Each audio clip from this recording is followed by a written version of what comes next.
မှာတတိထားမဲ့ချက်3ချက်ချင်းခွင်ယူဖို့စဉ်းစားနေရဆိုလို့ရှိရင်ဒီဗီဒီယိုလေးကိုအဆုံးထိတာကြည့်သွားလိုက်တော့နော်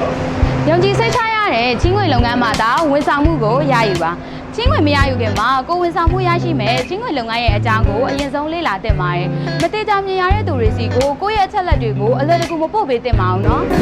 ကိုယ့်ရဲ့ငွေနဲ့ပြန်ဆက်နိုင်တဲ့ပမာဏကိုအရင်တွက်ပါကိုယ့်ရဲ့ငွေနဲ့ပြန်ဆက်နိုင်တဲ့ပမာဏကိုသာချင်းခွင်ယူသင့်ပါတယ်ကိုယ့်ရဲ့ငွေနဲ့ပြန်မဆက်နိုင်တဲ့ပမာဏကိုချင်းခွင်ယူမိမယ်ဆိုလို့ရှိရင်ကိုယ့်အတွက်ကစိတ်ဖိစီးမှုတွေပဲပို့ပြီးတော့များလာတတ်ပါတယ်နော်ဆက်တော့အချက်လက်တွေကိုသေချာဖတ်ပါ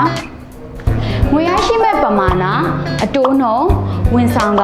ပြန်ဆက်ရမဲ့ကာလဒါတွေကိုအရင်ဆုံးသေချာစွာဖတ်ရှုပြီးမှအဆင်ပြေပြီးဆိုမှလက်ခံတင်ပါတယ်နော်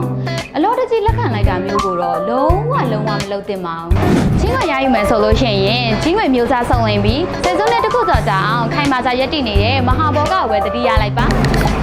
ကဲဒီချက်လေးတွေကိုသိထားမယ်ဆိုလို့ရှိရင်ချင်းခွင်ယူတဲ့အခါမှာအဆင်ပြေပြေနဲ့ရယူနိုင်ပါပြီနော်